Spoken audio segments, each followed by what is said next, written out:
I'm Chuck Black, and this is the Age of Ingenuity, our weekly chronicle of Canada's current innovation economy. And this week, Al and I went to another protest, this one at Adamson's Barbecue in Etobocoke, Ontario, where owner Adam Skelly is protesting the lockdown, trying to keep his employees on payroll, putting some food on the table to feed his young family, and getting arrested by police for doing so.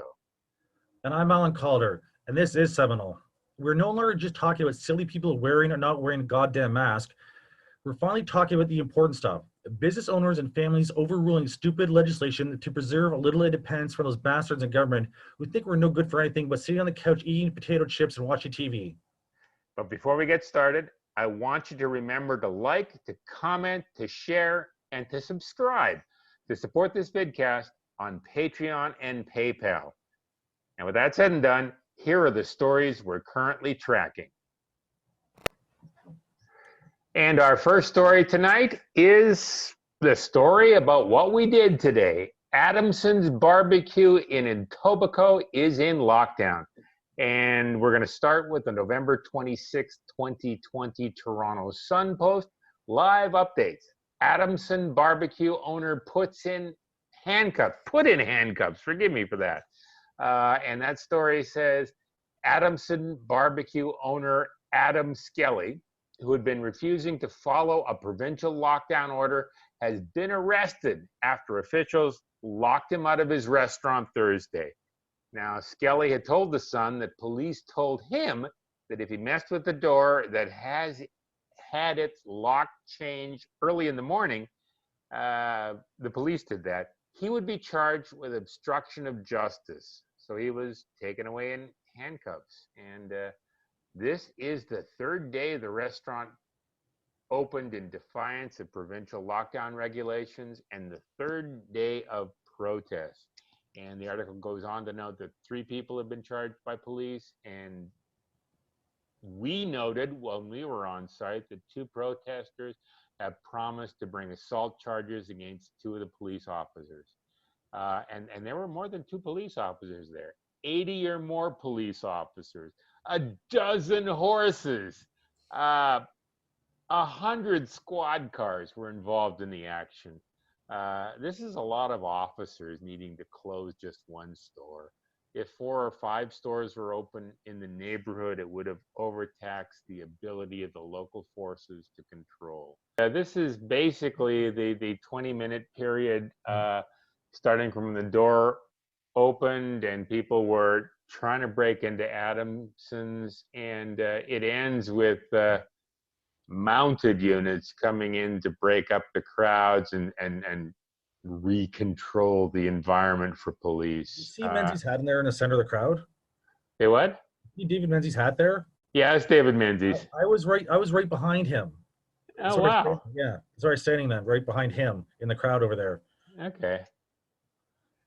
I'm not just saying. It's certainly a wild environment. I saw 300 people there. I saw an awful lot of police officers. I saw a lot of anger. Later on in this video, we will see Chris Sky yelling at the police officers, accusing them of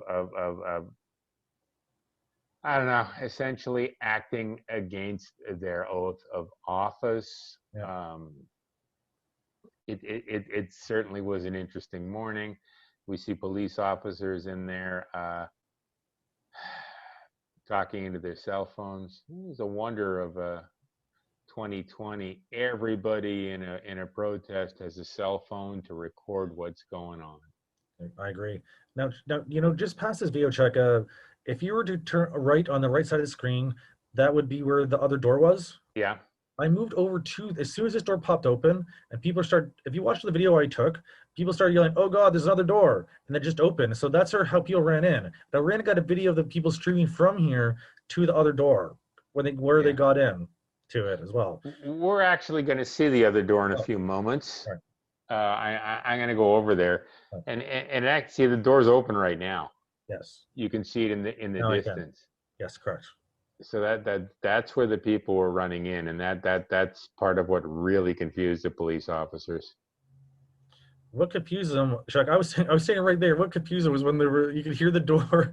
It's like Edgar Allan Poe novel or something like that, or story or something like that. Like that beating heart was pounding at them out of that place, And then it popped open. Yep. You were right there. You would have seen it. I was right there. I saw the door open. I actually thought the crowd was going to break through. They were trying really hard to Oh, break I in. 100%. If the crowd wanted to go through, they would have gone through Yeah. for real. If that was a concert door at a concert, that stage would have been flooded with people. Uh, yeah. Well, people were lacking the will for this a bit, sort of. I mean, to be fair, you and me were standing there. What did we do? I guess we just took pictures. We just took pictures. We should have made a run for it ourselves, but Well, God knows I was hungry enough. I'm gonna move this up a little bit. There's like 20 minutes worth of footage. I'm gonna move this up a little bit. There's you. Oh, Jesus Christ. Are you sure that? Oh, no, that's George Clooney all the way. Yeah, and there's the door. They've locked the door. Yeah. So, so trust me to find out what's going on just a minute or so too late. I'm glad I verified my story, but me being by the door, because I backed up when that door popped open to see this thing happen. Yeah. And this is the part I find particularly interesting. The people there watching, looking, and then the mounted police show up. Yeah. And there was actually people screaming, parents concerned for their children. The horses, to be fair, went in sideways, so they pushed people out of the way, but they didn't trample anybody. You can see that here. They're going in sideways specifically. Oh my God, the animals trampled me. Did you see that? Yeah. That's shame. So it's just animals. Quite the bizarro environment. I just like, to what end though? Like, what the hell are they doing there? What are they? Like, can't they? Even not that horses are particularly valuable for anything. Yeah. If you're a cop, but like, what can't they find something better than this to do with them? Even like. And I found it photogenic. I think it's worth noting that there are more police on site at Adamson's at, I guess it's about 12 noon, than there has been in any other location in Ontario since the G20 summit. I believe that was in 2010. Oh, that was a shit show, Chuck. I was there. They brought 5,000 cops from outside of Toronto to police that. Yeah, well, it's the second biggest group they've ever had in one place since then. And I'm pretty sure that some of these cops came in from Toronto. Toronto boasted. I think every cop in the local area was also out there today, too. The Metro Toronto Police Department. Yeah. I would also note that while this is going on and while a small local business was being locked down, Costco just down the road beat off a challenge from a local small business organization to restrict them from selling non-essential goods. As per the November 26, 2020 City News Post, another blow to small businesses in Mississauga. I'm going to pull that up right now so you know a little bit about what's going on. And that just talks about Costco is allowed to sell whatever the hell it wants. And there's even a restaurant in the Costco. Nobody's really certain if it's open or not, but I bet their ribs are not as good as Adamson's. I guess I'll take your word for it then, since we didn't manage to get any then. But you know what? I imagine they're not that great. I could tell because there's no cops there. Yeah. I also note, I'm going to stop the sharing right now and go back to us. I think it's important to note that this story is still in a state of flux. A Twitter post suggests a fund put together to help pay owner Skelly's legal fees has already raised $28,000 as of 7 p.m. tonight. This is Thursday evening, and this is an awful lot of money. I heard from Skelly that he's actually done interviews with a half dozen law firms that want to support his fight and want to work for him. I think those law firms are going to get a certain amount of fame and a certain amount of money out of a case like this. I would assume prestige then, at least, Yeah, absolutely. I also think that there is some indication on cable news. I'm not sure exactly where I got this, but an hour or so ago, a story floated that the landlord for Adamson's barbecue at this location Mhm. has pulled the lease for the business. We're going to track that story. We're going to figure out what's going on. We'll post the activities in the show notes. But as of now, there is some indication that the fix is in, and Adamson's got kicked out of its property. They were going out of business as well anyway because they couldn't sell also. Yeah, no, I agree. But you know, the Walmarts and the Costco's are doing fine. Oh, thank God. Whew, that was close. Finally, the good guys win, right? Again and Yeah. again. That's pisses me off. Why? Well, the same. It's hypocritical that they would rules for thee but not for me kind of crowd choose people who they want to win. Yeah, no, I agree. If you got money, you hire a lobbyist, and the lobbyist protects your interests. Yep, 100% correct. I However, sometimes the good guys win. I'm going to note that there wasn't just the one protest in Ontario today. I note the November 26, 2020 Global News Post. MPP Randy Hilliard charged after hosting anti-COVID-19 lockdown rally. And this is a Global News article. And I'm going to share the screen again. Let's see where we are.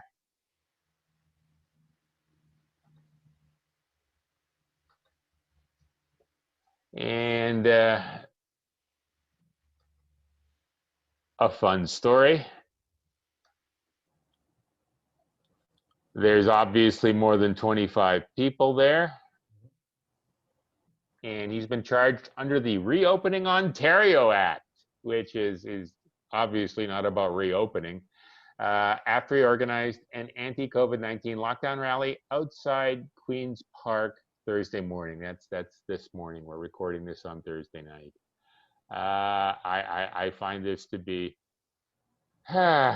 quite amusing. I note that supporters banged pots and carried placards that read "Stop Fake Pandemic" and "Lockdowns Make the Rich Richer" on the front lawn of the legislature. So what do you think of that? I chatted with some of those people that came up to for some barbecue after that, and I said, well, how many people were there? They said probably around 100 or 200 maximum. They said probably not that many. That's not bad, to be fair. I mean, it's Yeah. not 2,000, 3,000 people like No. Hugs Over Masks can get at Dundas Square on the weekend. But I would Well, suggest that Hillier is a politician, mhm, so he has a certain amount of notoriety, and mhm. maybe he called ahead. He said, "Please ticket me." Well, it's funny that you should mention that. I went to cover a story at Queen's Park where he was there along with, I think, Rocco Galati and someone else. Like, there's a few of them though, and I think it was Bernier too, right? Yes. And he was there, and they were saying, "Why don't you just come and charge us with this? There's more than 25 people here for crying out loud. What the hell?" Yeah, and the police didn't cover didn't charge him before, and the police have been really reticent about charging people, at least up until this weekend. Well, the reason, Maybe all those horses make them braver. oh yeah, you're a real tough guy from up there, you know. Yeah. I'm afraid of the horse, not you, you jerk. The like, or was it who was the one who was shitting all over this guy's, or pardon me, somebody else? Now, as it turns out, someone else's parking lot. I don't remember. No, I just joking, suggesting that it was the horses that were there on the way back. We were saying, who's gonna clean this shit up? Like, Yeah, I hope the horses were in front of the restaurant for about several hours, near as I can tell. they were I hope they on shifts too. Don't forget. yeah, I hope they didn't poop all over the front. Well, what do you think? I think they pooped all over the front. Well, no kidding, Chuck. It was all over the road. We were talking about it as we walked past on the way leaving as we were leaving. Yeah, yeah. As regards to this story, Hillier is scheduled to appear in court on January 11th, which surprises me. Nobody else we're going to talk about in this post, at least, who's been charged is getting a January court case. Everybody else is March and February of this year. Randy obviously has a has a little bit of pull in the provincial government. Um, that's well, no shit. Pardon my language. Like, he works there, right? Yeah, he does. He's a member of provincial parliament. He does. He does have a reputation of going against the ruling Conservatives. Although at one point he was actually a member of the caucus. He left about a year or so ago, and he's been coming out strongly against the lockdown orders, against the mask regime, and these days, to be fair, he's got organizations like the World Health Organization agreeing with him. Yeah. Yeah, well, that doesn't go very far in mainstream media's eyes these days. Well, no, they like the World Health Organization when it Suits their narrative.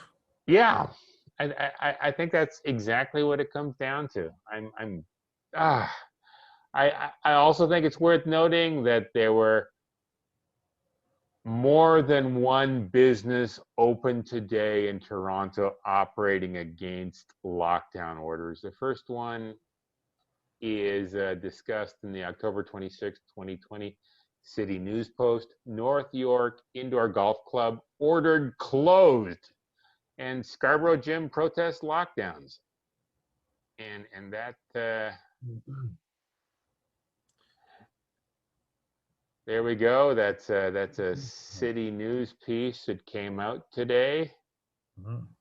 Talks about Express Fitness and Paramount Golf. I think this, you go. Did you go check out this Paramount Golf thing at all? The website that they have? No, what's on their website? The website is showing them how it's golfing like at a golf tee, but they're separate though. Like they're separated by like a lot of space because they're golfing tees, right? So like someone's got to be able to golf from one of them and each of them, just like a Wow. driving range. So it's that separated though. But on golfing onto a screen though. Ouch. That's ridiculous. It's just so ridiculous. They are so socially distanced. It's ridiculous. There's nowhere else that they could be so socially distanced as that. So and even they're trying to open. They tried to open, but they're not allowed. They got a ticket too, though. They got shut down. Yeah, they did get a ticket. The co-owner of Paramount Golf says they're exempt from the lockdown orders under multiple exemptions, which include they have the ability to operate by appointment only, so they should be allowed to stay open. They're also in the business of retail sale of goods, and their main line of business is the sale of unique golf simulators, something that you can't get anywhere else. I suppose it's essential. Plus, they all sell PPE, personal protection equipment. So if you sell masks and if you sell things that protect you from COVID, you are an essential business. You should be allowed to stay open. Look at Costco. Oh, yeah. But that doesn't seem to work with the police. They were shut down by bylaw officers only. I assume that's because all the real police officers are out at the barbecue place.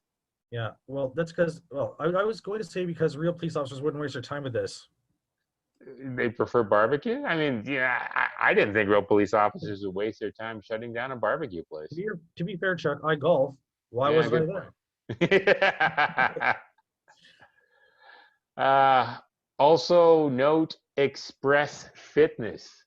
They made the announcement that they intend to reopen on Instagram. Most of their equipment has been moved out into their parking lot. And they note on their website that the protest was not an anti-mask rally, but rather they are asking for the government to hear their voices and reconsider the lockdown rules for small businesses so they can reopen under reasonable restrictions and not go bankrupt and become homeless. That's the rally cry for people who are going broke and homeless to own businesses. Then, as I keep bringing up, Chuck, the petty bourgeoisie, right? The property owners, just the same way during the French Revolution, had to rally the poor to take the cause of the same team against the structure of power. Honestly, I agree with this. Adam Skelly is going to be a hero, but he's got to take the brunt of the pain for the next couple of weeks. Express Fitness is, yeah. Express Fitness is opening, golf places are opening, more stores and businesses will open next week as they realize the police can't shut everybody down with their horse guard. I think it's worth noting that a reasonable number of people willing and able to go to court to test the coronavirus legislation have gotten tickets and an opportunity to go to court to test the coronavirus legislation. I see a number of them. I see Chris Sky ticketed for not maintaining quarantine after a trip to Europe. He wants to go to court. He wanted to get arrested today at the barbecue place. He certainly looked like I was the guys. There were some guys behind me with cameras. Like I'm not sure who they were with. Yeah, they were saying, I guess this is where we get the Chris Guy the wrestling speech.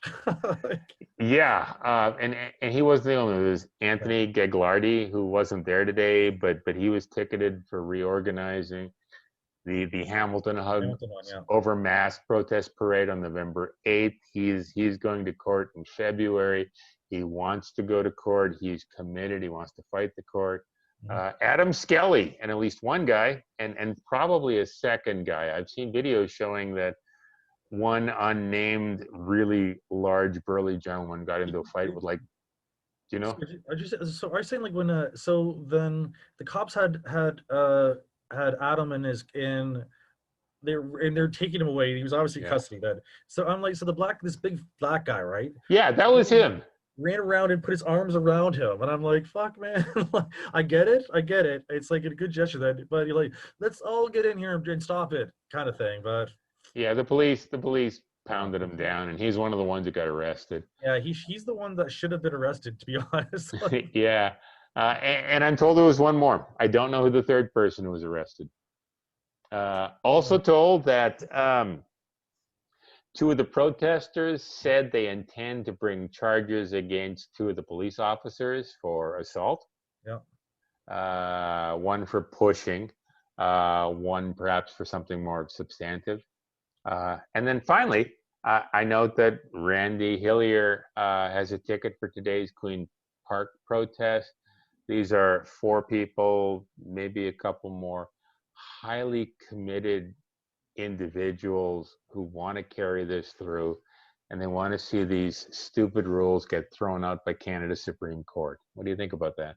I think 100% correct. Then that's what will happen. That's what has to happen. I've been promoting. Everyone in the know has been promoting this to happen, but for some reason the courts are dragging their feet, and the cops are trying to not charge people with anything. Then, it's like we're living some sham world, like made of smoke here.